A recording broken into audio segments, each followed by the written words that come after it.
Hello மக்களே, மே 3ஆம் தேதியோட சலங்கையிலே promo review தான் பார்க்க போகிறோம். உங்களுக்கு என்னோட ரிவ்யூ பிடிச்சிருந்தா சீரியல் குடியிருவை மறக்காம சப்ஸ்கிரைப் பண்ணிக்கோங்க.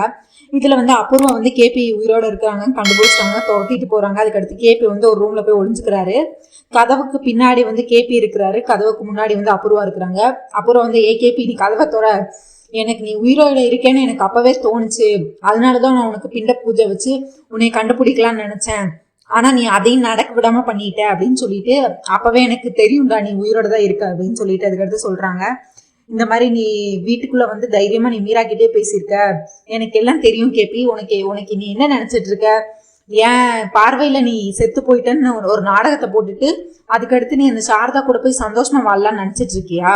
நான் உன்னை விட மாட்டேன் கேபி, இப்ப மட்டும் நீ கதவை திறக்கல அவ்வளவுதான். ஆல்ரெடி நீ போலீஸ் ரெக்கார்ட்ல எல்லா ரெக்கார்ட்லயும் நீ செத்து போயிட்ட, செத்து சவத்தைன்னு ஒரு வாட்டி யாரும் சாகடிக்க மாட்டாங்க. இப்ப நான் உன்னை நான் சாவடிச்சா கூட இங்க யாரும் ஒரு கேள்வி கேட்க மாட்டாங்க.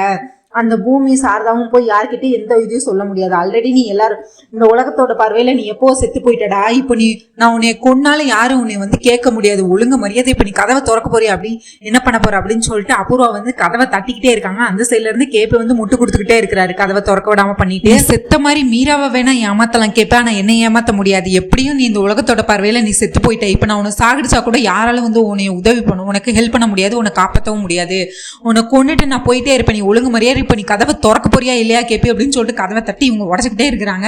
அங்கேருந்து கேபி முட்டு கொடுத்துக்கிட்டே இருக்கிறாரு. அதுக்கடுத்து ஒரு ரொம்ப பொங்கி எழுந்துட்டாங்க அபூர்வா, கோவத்தின் உச்சிக்கு போயிட்டாங்க. அதுக்கடுத்து ஃபோனை எல்லாத்தையும் வச்சுட்டு இவங்களே ஹீரோ மாதிரி போய் கதவை உடைக்கிறதுக்கு ட்ரை பண்ணிட்டு இருக்கிறாங்க. அங்கே இருந்து பார்த்தா கேபி கதவை உடைக்க விடாம முட்டு கொடுத்துக்கிட்டே இருக்கிறாரு. அதுக்கடுத்து கேபி நீ கதவை திறக்க போறியா இல்லையா அப்படின்னு சொல்லிட்டு இவங்க கடைசியா உடைக்கலான்னு போறாங்க. அந்த நேரத்தில் பார்த்தா ஒரு ஸ்ட்ரக்சர் உள்ள வருது. உள்ள கரெக்டா அந்த கதவு கிட்ட நிப்பாட்டுது. யாருன்னு பார்த்தா ககன் உள்ள வராரு. உடனே அப்புறம் அவங்கள ககனை பார்த்து ரொம்ப பயந்துடுறாங்க. ககன் நீ என்ன இங்க பண்ற, நீ எதுக்கிட்ட இங்க அப்படின்னு கேக்குறாங்க. ககன் ஆல்ரெடி இவங்க மேல ரொம்ப கோவத்துல இருக்கிறாங்க, இவங்களை எப்ப பார்த்தாலும் கொல்லணுங்கிற நிலைமையில தான் ககன் இருக்கிறாரு. உடனே அவர் உனக்கு எவ்வளவு தைரியம் இருந்தா நீ என் அம்மாவே சாகடிப்ப, என் அம்மா மேல ஒரு துளி விழுந்தா கூட நான் உன்னை சும்மா விட மாட்டேன்னு சொல்லிட்டு அவரும் அதுக்கடுத்து என் அம்மாவுக்கு சொட்டின ஒவ்வொரு துளி ரத்தத்துக்கும் நீ பதில் சொல்லிதான் ஆகணும்னு சொல்லிட்டு அவரும் அதுக்கடுத்து அப்புறவா கிட்ட சண்டை போட்டுட்டு இருக்கிறாரு. உன்னை நான் இன்னைக்கு சாகடிக்க தான் போறேன், அன்னைக்கு என்னமோ உனக்கு நேரம் நல்லா இருந்துச்சு, நீ நேரா போய் அந்த எஸ்ஐ சூர்யா கிட்ட உதவி கேட்ட, இப்ப யாரும் உனக்கு இந்த இடத்துல உதவி பண்றா நானும் பாக்குறேன், இன்னைக்கு உன் சாவு என் கையில தான் அபூர்வா, நீ செத்தாதான் என் அம்மா நல்லா இருப்பாங்கன்னா உன்னை சாகடிக்கவும் நான் துணிய மாட்டேன் அப்படின்னு சொல்லிட்டு இவர் கிட்ட போகிறாரு அபூர்வா கிட்ட. உன்னை அபூர்வா ககன் நீ கிட்ட வராத, நீ கிட்ட வந்தேன்னு அவ்வளவுதான், நான் ஆல்ரெடி உன் மேல போலீஸ் கம்ப்ளைண்ட் கொடுத்துருக்கேன், எனக்கு ஒரு கீரல் விழுந்தா கூட உன்னைய போலீஸ் உள்ள தூக்கி போட்டுருவாங்க, ஜெயில தூக்கி போட்டுருவாங்க, அதுக்கடுத்து நீ காலத்துக்கும் ஜெயில தான் இருக்கணும், ஒழுங்கா இங்கிருந்து போயிரு ககன் அப்படின்னு சொல்லி இவங்க கத்திட்டு இருக்கிறாங்க. உடனே அதுக்கடுத்து எனக்கு அதை பத்தி பிரச்சனையே இல்லை, என் வாழ்க்கை ஜெயிலே, இதுக்கடுத்து உன்னை கொண்டுட்டு நானே போய் அந்த எஸ்ஐ சூர்யா கிட்ட சரண்டர் ஆயிருவேன், நீ எதுக்கும் கவலைப்பட தேவையில்ல, நான் ஒன்னும் போலீஸ்க்கெல்லாம் பயப்படுறவன் கிடையாதுன்னு சொல்லிட்டு கழுத்து நெரிச்சிட்டு இருக்கிறாங்க. ககன் விடு விடு விடு விடு விடுன்னு அவர் இவங்க அபூர்வா கத்திட்டு இருக்கிறாங்க. நீ எந்த காரணத்துக்காக என் அம்மாவை கொலை பண்ண பார்த்த, எனக்கு உண்மையை சொல்லுன்னு கேட்டுட்டு இருக்கிறாங்க. உடனே சாரதாவும் அதுக்கடுத்து விடு ககன் விடு ககன் விடு ககன் அப்படின்னு சொல்லிட்டு இருக்கிறாங்க. இந்த நேரத்துல அதுக்கடுத்து உன்னை இப்படியெல்லாம் கொல்லக்கூடாது அப்படின்னு சொல்லிட்டு அங்கே பக்கத்தில் சிசர்லாம் இருக்கு, அதை எடுத்து வயிற்றுல ஒரே குத்தி நீ செத்துரு அப்படின்னு சொல்லிட்டு அவங்க சாகடிக்க போக்குறாங்க. உடனே எடுத்துட்டாங்க, அந்த சிசரையும் எடுத்து குத்தலான்னு போகிறாங்க. அந்த நேரத்தில் சாரதா ககனோட கையை பிடிச்சிடுறாங்க. என்ன ககன் பண்ணிட்டு இருக்கிற நீ அப்படின்னு சொல்லிட்டு ககனோட கையை பிடிச்சிடுறாங்க. அதுக்கடுத்து இவங்க பூமி விடுங்க மாமான்னு சொல்லிட்டு இவங்க ஒரு வலது கையை பிடிச்சிட்டு இருக்கிறாங்க, இவங்க இடது கையை பிடிச்சிட்டு இருக்கிறாங்க சாரதா. அதுக்கடுத்து நட்சத்திரம் ஓடி வந்துடுறாங்க. ஐயோ மம்மி உங்களுக்கு ஏதாவது ஆச்சான்னு சொல்லிட்டு அவங்க நட்சத்திரம் ஒரு பக்கம் பயந்துட்டு இருக்கிறாங்க. அதுக்கடுத்து ககன் நிறுத்துடா அப்படின்னு சொல்லிட்டு இருக்காங்க. அவனே ககன் விட முடியாதுமா, இவ உங்களே கொல்லணும்னு நினைச்சால இவ சாகணுமா, இவ உயிரோட இருக்கக்கூடாது, இவ உயிரோட இருக்கிறதுக்கு தகுதியே கிடையாதுமா, இவ செத்துதான் போகணும் அப்படின்னு சொல்லிட்டு திரும்பி குத்த வராரு. ஒன்னு அதுக்கடுத்து சாரதை ககனை பலார்னு அரைஞ்சிட்டு இங்க பாரு, நமக்கு கெட்டது செஞ்சவங்களுக்கிட்டே நம்ம நல்லதா செய்யணும், நான் உன்னை இப்படியா ககன் வளர்த்தேன் அப்படின்னு சொல்லிட்டு ககன் மேல ரொம்ப கோவப்படுறாங்க. இங்க பாரு, நமக்கு கெட்டவங்களே அவங்கள செஞ்சிருக்கட்டுமே, ஆனா நம்ம அவங்கள மன்னிச்சுதான் பழக்கம், நம்ம யாரையும் பழி வாங்க கூடாது கடவுள் தண்டிக்கிறதுக்கு இருக்காரு, நீ யாரு தண்டிக்கிறதுக்கு, அவங்க செஞ்சதுக்கு கடவுள் வந்து தண்டனை கொடுப்பாரு. நான் உன்னை இப்படியா ககன் வளர்த்தேன், ஏன் என்ன ககன், நான் உன்னை நல்லபடியா தானே வளர்த்தேன் ககன், எதுக்கு இப்போ நீ வந்து ராட்சசன் மாதிரி இப்போ மாறி அவளை கொல்லணும் நீ துடிச்சிட்டு இருக்க, நீ இது என்னோட ககனே இல்லை அப்படின்னு சொல்லிட்டு அவங்க அதுக்கடுத்து கத்தி ஆர்ப்பாட்டம் பண்ணிட்டு இருக்காங்க. உன்னை ககன் விடுங்க மாமா, இவ்வளோ கொண்டுட்டீங்க, நீங்கள் ஜெயிலில் காலம் ஃபுல்லாக போய் ஜெயிலில் இருக்க போறீங்களா, விடுங்க மாமான்னு சொல்லிட்டு இருக்காங்க. அதுக்கடுத்து ககன், அபூர்வா இப்போ வேணா நான் உன்னை சும்மா விடுறேன், ஆனால் உன்னை அவன் சாவி ஏன் கையில் தான் அப்படின்னு சொல்லிட்டு உடனே இவங்க சாரதை வந்து வலுக்கட்டாயமா ககனை இழுத்துட்டு வெளியே போறாங்க. உடனே பூமியும் வந்து தரத்தரன்னு இழுத்துட்டு போறாங்க. அடுத்து நட்சத்திரா கேட்குறாங்க, ஏன் மம்மி நீங்க தான் அப்போ அத்தையை கொல்ல பாத்தீங்களா, உண்மையை சொல்லுங்க மம்மி அப்படின்னு சொல்றாங்க. அவன் ஏதோ மிஸ் அண்டர்ஸ்டாண்டிங் பண்ணியிருக்கான், அவன் ஏதோ தப்பா புரிஞ்சிட்டு இருக்கான், நான்லாம் ஒன்றும் கொல்ல பார்க்கல, நீ இப்போ போறியா இல்லையா, நீ முதல்ல போ இந்த ரூமை விட்டு அப்படின்னு சொல்லிட்டு, நீ இப்போ முதல்ல டாக்டரை பாரு அப்படின்னு சொல்லிட்டு நட்சத்திரம் நீ முதல்ல போடி அப்படின்றாங்க. அதுக்கடுத்து அந்த ரூம்குள்ள பாக்குறாங்க. அண்ணா வந்து இவர் என்ன பண்ணியிருப்பாரு, கேபி வந்து பின்னாடி ஒரு கதவு இருக்கும், அந்த கதவை திறந்து அவர் வெளியே ஓடி போயிருப்பாரு. உடனே ஓடி போயிருப்பாரு அப்படின்னு அபூர்வா நினைச்சிட்டு இருப்பாங்க. ஆனா அவர் வந்து அதே ரூம்குள்ளதான் இருப்பாரு, அதே ரூம்குள்ள ஒரு டப்பாக்குள்ள ஒளிஞ்சுக்கிட்டு இருப்பாரு. அதுக்கடுத்து வந்துட்டு இவங்க அபூர்வா வந்து திரும்ப எல்லாரும் போனதுக்கப்புறம் அந்த ரூம்குள்ள போய் கேபி வெளியே வரையா இல்லையா, கேபி வெளியே வாடான்னு சொல்லிட்டு ரூம்குள்ள போய் தேடுவாங்க. அதுக்கடுத்து அங்கே கதவு பின்னாடி எல்லா பக்கமும் பார்ப்பாங்க. அவர் வந்து ஒரு டப்பாக்குள்ள தான் இருப்பாரு, அந்த டப்பா மட்டும் பார்த்துருக்க மாட்டாங்க. உடனே வெளியே வந்துருவாங்க. அப்படின்னு சொல்லிட்டு கையில கிடைச்சு நான் மிஸ் பண்ணிட்டேனே அப்படின்னு சொல்லிட்டு கேபி மேல ரொம்ப கோவத்துல போவாங்க. திரும்ப இங்க பார்த்தா இவர் சரச்சந்திரா வீட்டுல வந்துட்டு, டேய் நட்சத்திராக்கு இப்படி ஆயிருக்கு, நீ ஏன்டா போகல அப்படின்னு சொல்லிட்டு சரி கேள்வி கேட்டுட்டு இருப்பாரு. நான் வரேன் தானமா சொன்னேன், அத்தை தான் அபூர்வா அத்தை தான், நீ ஒன்றும் வர தேவையில்ல, நானே என் பொண்ணை கூட்டிட்டு போயிடுவேன்னு சொல்லிட்டு அவங்க பொண்ணு மேல இருக்க பாசத்துல அவங்கள நட்சத்திரம் மட்டும் கூட்டிட்டு போயிட்டாங்க அப்படின்னு சொல்றாங்க. உடனே சரச்சந்திரா வந்து சரியை திட்டிட்டு இருக்காரு. டேய் உனக்கு அவளை கல்யாணம் பண்ணி வச்சிருக்கு, நீ இப்படிதான் இதுதான் நீ பாத்துக்கிற லட்சணமா அவளை அப்படின்னு சொல்லி திட்டிட்டு இருக்கிறாரு. இங்க பார்த்தா அவங்க 3 பேர் கார்ல வந்து இறங்குறாங்க. அபூர்வா வந்து இன்னும் கோவத்துலதான் இருக்காங்க, கேபியை நம்ம என்னால பார்த்தும் கையோட பிடிக்க முடியல அப்படின்னு சொல்லிட்டு. உடனே சரச்சந்திரா வந்து நட்சத்திராக்கு என்னமா ஆச்சு, டாக்டர் என்ன சொன்னாங்க அப்படின்னு கேட்டுட்டு இருக்காங்க. உடனே அது ஒண்ணுமே பதில் சொல்லாம குடுக்குன்னு உள்ள போயிடுறாங்க. அதுக்கடுத்து நட்சத்திரா வந்து இல்லை டேடி என்னைய வந்து ரெஸ்ட் எடுக்க சொல்லியிருக்காங்க, பெட் ரெஸ்ட் தான் எடுக்க சொல்லியிருக்காங்க, ஒன்றும் பிரச்சனை இல்லைன்னு சொல்லிட்டாங்க அப்படின்னு சொல்றாங்க. அதுக்கடுத்து அங்க நடந்ததெல்லாம் வந்து மருதானியில வந்து சொல்லிட்டு இருக்கு, இந்த மாதிரி புருஷன்னா பத்திரமா கண்ணு கருதுமா பாத்துக்கணும்னு சொன்னாங்கல்ல, சொல்லுமா அத அப்படின்னு சொல்றாங்க. உடனே அதுக்கடுத்து மருதாணி பட்டி வாய மூடுனி அப்படின்னு சொல்லிட்டு நட்சத்திரா திட்டுறாங்க. உடனே சரி அவங்க சொல்றதுல என்னம்மா கரெக்டு தானம்மா, உன்னைய சரி தானம்மா நல்லா பாத்துக்கணும், அவன் தானம்மா உன்னோட புருஷன் அப்படின்னு சொல்றாரு. உடனே அவரும் இதுதான் சான்ஸ் இவ்வளவு பழி வாங்குறதுக்குன்னு சொல்லிட்டு சரியும் வந்து அவங்கள வந்து நல்லா பாத்துக்கிற மாதிரி அவங்க கையை பிடிக்கிறது இது மாதிரி பண்ணிட்டு இருக்கிறாங்க. உடனே நீ கையை பிடிடா, நீலாம் என்ன பிடிக்காதடா அப்படின்னு சொல்லிட்டு இவங்க அதுக்கு அடுத்து ரூமுக்கு கூட்டிட்டு போறாங்க. இங்க அப்புறம் வந்து கொலை வெறியில இருக்கிறாங்க. ஐயோ டென்ஷன்ல அவங்க வந்து என்ன பண்றதுன்னு தெரியாம யோசிச்சுட்டு இருக்கிறாங்க. இங்க ககன் வீட்டுல பார்த்தா எல்லாரும் சாப்பிட்டுட்டு இருக்கிறாங்க. பூரி தான் இன்னைக்கு வந்து சமைச்சிருக்காங்க வீட்டுல. உடனே அதுக்கடுத்து ககன் மட்டும் சாப்பிட வரல, சிவா பூர்ணி அதுக்கடுத்து வந்துட்டு பூர்ணி வந்து எல்லாத்துக்கும் பரிமாறிட்டு இருக்காங்க. சாரதா பூமியெல்லாம் சாப்பிட்டுட்டு இருக்காங்க. உடனே சிவா சாப்பிட்டுட்டு குறை சொல்றாரு, என்ன பூரி சமைச்சிருக்க, உப்பே போடல, காரம் எல்லாம் கம்மியா இருக்கு, இப்படிதான் சமைப்பியா நீ அப்படின்னு சொல்லிட்டு சொல்லிட்டு இருக்கிறாரு. உடனே பூமி வந்து இதுதான் சக்கரை, ஆமா உப்பு காரம் எல்லாம் கம்மியா தான் போடணும், ஒருத்தங்களுக்கு எல்லாம் ரோஷம் எவ்வளவு வருது அப்படின்னு சொல்லிட்டு அவங்க அந்த ககனை வந்து சீண்டிட்டு இருக்காங்க. அப்படின்னு சாரதா சொல்றாங்க, நீ வாய் மூடுமா இப்பெல்லாம் பேசாது அப்படின்னு சொல்லிட்டு இருக்காங்க. பின்ன என்னத்த இன்னைக்கு மட்டும் அவர் அந்த அபூர்வாவை கொண்டிருந்தாருன்னா அவர் இன்னைக்கு காலம் ஃபுல்லா போய் ஜெயில தான் இருப்பாரு, உங்களுக்கு உங்க பையனும் இருந்திருக்க மாட்டேன், எனக்கு என் புருஷனும் இருந்திருக்க மாட்டேன்னு சொல்லிட்டு தாலி எடுத்து கேட்டாங்க. உடனே பூமி நீ வாயை மூடு அப்படின்னு சொல்லிட்டு, அம்மா நீங்க உண்மையே சொல்லுங்க, நீங்க எங்க போனீங்க, எதுக்காக என்னை நீங்க நேற்று நைட்டு நீங்களும் பூமியும் எங்க போனீங்க, எதுக்காக போனீங்கன்னு சொல்லுங்க அப்படின்னு சொல்லிட்டு ககன் திரும்ப கேட்டுட்டு இருக்கிறாரு. நீங்க உண்மையே சொல்லுங்க, அதுக்கடுத்து நீ எதுக்கு ஹோட்டல்ல வச்சு என்னை லாக் பண்ணிட்டு என்ன பண்றீங்க, நீங்க என்ன தப்பு பண்றீங்க சொல்லுங்க.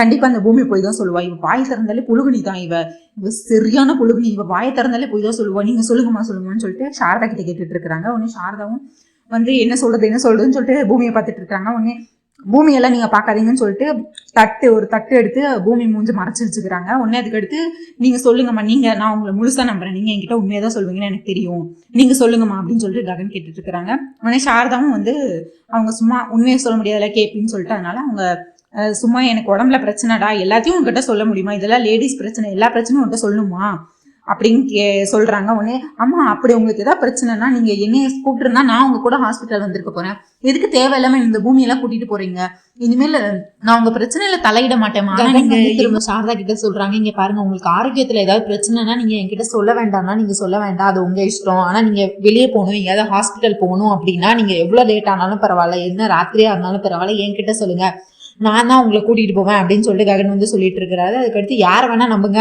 ஆனா இந்த தையத்தக்காவை மட்டும் நம்பாதீங்க அப்படின்னு சொல்லிட்டு பூமி காட்டிட்டு இருக்கிறாரு. உடனே அதுக்கடுத்து இங்க பாரு தையத்தக்கா, உனக்கு இதுதான் கடைசி வார்னிங். என்கிட்ட சொல்லாம அம்மாவை எங்கேயாவது நீ வெளியே கூட்டிட்டு போனோன்னு தெரிஞ்சுதான் அவ்வளவுதான், உன்னை சும்மா விட மாட்டேன் அப்படின்னு சொல்லிட்டு இவங்க 2 பேத்துக்கும் இந்த மாதிரி வார்னிங் மாதிரி கொடுத்துட்டு ககன் பட்டு போயிடுறாரு. உடனே அதுக்கடுத்து பூமி வந்து தேங்க்ஸ் சொல்றாங்க அவங்க அத்தைக்கு. நல்ல வேலைத்தை நீங்க எதையோ ஒன்று சொல்லி சமாளிச்சிட்டீங்க, நான் கூட பயந்துட்டேன் நீங்க கேபி மாமா உயிரோட இருக்கிற உண்மையை சொல்லிடுவீங்களோன்னு சொல்லிட்டு அவங்க சொல்லிட்டு இருக்காங்க. உடனே சாரதா சொல்றாங்க, எனக்கு ரொம்ப கவலையா இருக்கு பூமி, நான் இது வரைக்கும் என் பையன் ககன் கிட்ட எதுவுமே மறைச்சதில்ல, ஆனா நான் இப்ப போய் சொல்லிட்டு இருக்கேன், அவன் மட்டும் இந்த உண்மையை கண்டுபிடிச்சானா என்ன நினைப்பான், என் மேல இருக்கிற நம்பிக்கை எல்லாமே போயிருமே பூமி அப்படின்னு சொல்லிட்டு இருக்கிறாங்க. உடனே பூமி சொல்றாங்க, இங்க பாருங்க, நீங்க வந்து பொய்யெல்லாம் சொல்லல, நீங்க வந்து கேபி மாமாக்கு உண்மையா இருக்கணும் தான், கேபி மாமா உயிரை காப்பாத்துறதுக்காக தான் சொன்னீங்க அப்படின்னு சொல்றாங்க. உடனே அவங்களும் அதுக்கடுத்து ஒத்துக்கிறாங்க சாரதாவும். ஆமா, நான் இப்ப சொன்ன பொய் வந்து அவரோட உயிரை காப்பாத்துறதுக்காக மட்டும்தான், அதனால இந்த ஒரு வாட்டி எனக்கு இருந்தாலும் எனக்கு ரொம்ப மனசு கஷ்டமா இருக்கு அப்படின்னு சொல்லி இவங்க வருத்தப்பட்டு இருக்கிறாங்க. அதாவது ககன் கிட்ட நம்ம முறையா ஒரு பொய் சொல்லட்டுமே அப்படின்னு சொல்லிட்டு சாரதா வந்து வருத்தப்பட்டு இருக்கிறாங்க. இங்க இவங்க வீட்டுல சரச்சந்திரா வீட்டுல பார்த்தா அபூர்வா வந்து கிழக்கி மேக்கி நடந்துட்டு இருக்கிறாங்க. நடந்துட்டு அந்த வாட்சை கையில வச்சுட்டு இது வரைக்கும் நடந்தது, அந்த ஹாஸ்பிட்டல் நடந்தது எல்லாத்தையும் அவங்க வந்து நினைச்சு பாக்குறாங்க. அந்த ஸ்ட்ரக்சர்ல வந்து கேபியை வச்சு அவங்க பூமியும் சாரதாவும் இழுத்துட்டு போனது, தரத்தரன்னு இழுத்துட்டு போனது, அதுக்கடுத்து கதவடைச்சு வந்து இவங்க கேபி கிட்ட பேசினது, கடைசியா அந்த ககன் வந்து இவங்களை கொல்லணும்னு நினைச்சது, அதுக்கடுத்து கேபி உயிரோட இருக்கிறத பார்த்தது எல்லாத்தையும் நினைச்சு அவங்க அப்படி மண்டை குழம்பிட்டு இருக்காங்க. டென்ஷன்ல இங்கேயும் அங்கேயும் நடந்துட்டு இருக்கிறாங்க. அப்புறம் அந்த கோவத்துல அந்த வாட்சை தூக்கி கையில வச்சு அந்த வாட்சை பார்த்துக்கிட்டே இருக்கிறாங்க. பார்த்துட்டு அதை தூக்கி எரிஞ்சிடுறாங்க. எரிஞ்சிட்டு கேபி அப்படின்னு சொல்லிட்டு அவங்க டென்ஷன் ஆகி கத்திட்டு இருக்கிறாங்க. இந்த நேரத்துல பார்த்தா மருதாணியில என்ட்ரி கொடுத்துட்டு அம்மை அம்மை அம்மை அப்படின்னு சொல்லிட்டு ஒரு தாயத்தை வந்து அவங்க கையில கட்டி விட்டுருது. இவங்க வந்து அந்த டென்ஷன்ல இருந்தனால பார்க்கவே இல்லை. அதுக்கடுத்து இது என் கையில கட்டுமா, இந்த தாயத்தை என் கையில கட்டுமா அப்படின்னு சொல்லி மருதாணியில வந்து அப்புறவா கிட்ட கேட்டுட்டு இருக்கிறாங்க. உடனே அப்புறம் சொல்றாங்க, என்னது இது ஏச்சி அப்படின்னு சொல்லிட்டு கீழே தூக்கி போடுறாங்க. உடனே இம்மா அது சக்தி வாய்ந்த தாயத்துமா, அது எதுக்குமா கீழே போட்ட அப்படின்னு சொல்லிட்டு, அந்த கேபியோட ஆவி நம்மளை ஏதாவது பண்ணிருச்சுன்னா முதல்ல நான் எனக்காக தான் இந்த தாயத்தை வாங்கிட்டு வந்திருந்தேன், ஆனா அவனோட பரம எதிரியே நீ தானம்மா, உனக்கு ஏதாவது ஆயிடுச்சுன்னா நான் என்ன பண்றதுன்னு சொல்லிட்டு உனக்கு ஒரு தாயத்தை கொடுத்தான், ஆனா நீ என்னமா அப்படி தூக்கி போட்டுட்ட, இது கடவுளோட இதுமா, கடவுள் பாதத்துல வச்சு எடுத்தது. ஆல்ரெடி அவன் மீரா கிட்ட வந்து இந்த மாதிரி பேசிட்டு போயிருக்கான் அவனோட ஆவி வந்து, இப்போ நம்மளையே ஏதாவது பண்ணிருச்சுன்னா என்னமா பண்றதுன்னு சொல்லிட்டு அவங்க பைத்திய மாதிரி விளையாடிட்டு இருக்காங்க. அதுக்கடுத்து அவங்க இது யாரோட வாட்சுன்னு தெரியுமா உனக்கு அப்படின்னு சொல்லிட்டு இந்த வாட்சை கீழே கடந்து எடுத்துட்டு வந்து இது இந்த கேபியோட வாட்ச் தான் அப்படின்னு சொல்றாங்க. ஏமா உனக்கு என்ன லூசாமா, ஒரு கம்பெனில ஒரு வாட்ச் மட்டும் தான் தயாரிப்பாங்களா, கேபிக்கு மட்டும் தான் தயாரிப்பாங்களா, ஏன் வேற யாராவது கூட வாங்கியிருக்கலாமே இந்த வாட்சை அப்படின்னு சொல்லிட்டு, அதுக்கடுத்து சரி இவ்வளோ பேசுறல்ல, அப்போ அந்த ஹாஸ்பிட்டலில் எதுக்கு பூமி வந்திருக்கணும், எதுக்கு அந்த சாரதா வந்திருக்கணும், எதுக்கு அந்த ககன் வந்திருக்கணும், அதெல்லாம் கொஞ்சம் எல்லாத்தையும் கனெக்ட் பண்ணி பாரு சித்தி, அப்போதான் உனக்கு புரியும் நீ அப்படின்னு சொல்லிட்டு இருக்கிறாங்க. இவங்க திரும்ப திரும்ப ஆவி ஆவின்னு சொல்லி அவங்கள வந்து பயமுறுத்திட்டு இருக்கிறாங்க. அபூர்வாவை பயமுறுத்தல, அது ஆவிதான் அப்படின்னு சொல்லிட்டு இவங்க முழுசா நம்புறாங்க மருதாணியில. இப்போ என்ன உனக்கு நான் நிரூபிக்கணும் அவ்வளவுதானே, கேபி உயிரோட இருக்கான்னு சொல்லிட்டு நீ வீட்டுக்குள்ள வா அப்படின்னு சொல்லிட்டு வீட்டுக்குள்ள கூட்டிட்டு போறாங்க. உடனே அதுக்கு அடுத்து நான் பண்ண போறது பெரிய தப்பு தான், என்னை மன்னிச்சிரு சித்தி அப்படின்னு சொல்றாங்க. உடனே என்னம்மா நான் உன் அம்மா ஸ்தானத்துல இருக்கம்மா, நீ என்ன தப்பு பண்ணாலும் நான் உன்னை மன்னிச்சிருவேம்மா சொல்லுமா அப்படின்னு சொல்லிடுறாங்க. உடனே சாரி சித்தி அப்படின்னு சொல்லிட்டு அடின்னு போட்டு அடிக்கிறாங்க. செவுட்ல அடிக்கிறாங்க, முதுகுல அடிக்கிறாங்க, கையில அடிக்கிறாங்க, மாறி மாறி மாறி மாறி செவுட்ல அடிச்சுக்கிட்டே இருக்கிறாங்க. கண்ணத்துல 2 கண்ணத்துலயும் கேப் விடாம அடிச்சுக்கிட்டே இருக்கிறாங்க. அதுக்கடுத்து குடும்பத்தாளர்கள்லாம் வந்துடுறாங்க. சரச்சந்திரா முதல்ல வராரு, அடுத்து மீரா வராங்க. உடனே சரச்சந்திரா நிறுத்து அபூர்வா, எதுக்கு பண்ணி சித்தி அடிச்சுக்கிட்டு இருக்கா, அவங்க என்ன பண்ணாங்க, என்ன தப்பு பண்ணாங்க, என்ன அபூர்வா வந்து என்ன பிளான் பண்ணியிருப்பாங்கன்னா திரும்ப வந்து அந்த பிண்ட பூஜை வந்து நடத்தணும், அதை எப்படியாவது இவங்க நடத்த வச்சாங்கன்னா திரும்ப அந்த கேபி வந்து வெளியே வந்து தானே ஆகணும், உயிரோட இருக்கிறது வெளியே தெரிஞ்சுதானே ஆகணும். இப்ப எதை சொல்லி நிறுத்துறாங்கன்னு பாக்கலாம்னு சொல்றதுக்காண்டி இவங்க வந்து அடின்னு அடிச்சிருப்பாங்க. உடனே அது சரச்சந்திரா கேட்கும்போது என்ன சொல்லுவாங்கன்னா, இந்த சித்திக்கு எவ்வளவு ஒரு துணிச்சல் இருந்தா உங்களுக்கு பிடிக்காதுன்னு தெரிஞ்சு அவங்க எப்படி இப்படி சொல்லலாம் அப்படின்னு சொல்லிட்டு இருக்காங்க. என்ன சொன்னாங்க அபூர்வா, என்ன நடந்துச்சு, நீ தெளிவா சொல்லு அப்படின்னு சொல்றாங்க. உடனே ஏன் அந்த கேபிக்கு வந்து அந்த ககன் மட்டும்தான் பையனா, ஏன் சரி பையன் இல்லையா, ககனையும் சாரதாவையும் நம்ம வந்து கேபியோட புருஷன் பொண்டாட்டிய லிஸ்ட்ல நம்ம எடுக்கவே இல்லை. ககன் வந்து அவன் எப்படி பிண்ட பூஜை பண்ண முடியும், நம்ம கேபி கல்யாணம் பண்ணது மீராவை மட்டும்தான், அதுவும் உங்க தங்கச்சி மீராவை மட்டும்தான், அவருக்கு பிண்ட பூஜை யார் பண்ணணும், சரிதானே பண்ணணும். அதை சொன்னதுக்கு இவங்க வந்து ககனோட காலில் விழுந்து மன்னிப்பு கேட்டு அவனை வந்து அந்த பிண்ட பூஜை பண்ணணும்னு சொல்றாங்க. மாமா இன்னைக்கு எவ்வளவு தைரியம் இருக்கணும், அவளை எனக்கு வர்ற கோத்துக்களை அடிப்பேன்னு சொல்லிட்டு திருப்பி அடிச்சுக்கிட்டே இருக்கிறாங்க. உடனே மீராவும் அந்த இடத்துல இருக்கிறாங்க. அவங்க வந்து கரெக்டு தானே அண்ணி அப்படின்னு சொல்றாங்க. இது நீயும் மாறிட்டியா மீரா அப்படின்னு சொல்லிட்டு இருக்காங்க. உடனே இல்ல அவர் என் கனவுல வந்து அப்படி சொன்னார்ல அண்ணி அப்படின்னு சொல்லிட்டு இருக்கிறாங்க. உடனே சரச்சந்திரா வந்து நான் எந்த காலத்துலயும் வந்து இதை ஒத்துக்க மாட்டேன் அப்படின்னு சொல்லிட்டு அந்த ககனெல்லாம் வந்து நான் இந்த பிண்ட பூஜை நடக்கிறதுக்கு விட மாட்டேன் அப்படின்னு சொல்லிட்டு இருக்கிறாங்க. உடனே அதுக்கடுத்து அபூர்வா, அப்போ இந்த ஜென்மத்துல கேபிக்கு வந்து பிண்ட பூஜையும் நடக்க போறது இல்லையா, என்னமோ போங்க, அவரோட ஆத்மா சாந்தி அடையணும் தான் நான் இதெல்லாம் பண்ணிட்டு இருக்கேன், ஆனா யாருமே என்ன புரிஞ்சுக்க மாட்டீங்க அப்படின்னு சொல்லிட்டு அவங்க அடுத்த நாடகத்தை போட்டுட்டு இருக்காங்க. இதுக்கடுத்து அந்த பிண்ட பூஜை பிளானை நடக்க வச்சாங்களா இல்லையாங்கிறத நம்ம பார்ட் 2 வீடியோல பார்க்கலாம். உங்களுக்கு என்னோட ரிவ்யூ பிடிச்சிருந்தா சீரியல் குட்டி மறக்காம சப்ஸ்கிரைப் பண்ணிக்கோங்க மக்களே. தேங்க்யூ, நன்றி, நாளை சந்திப்போம், பை பாய்.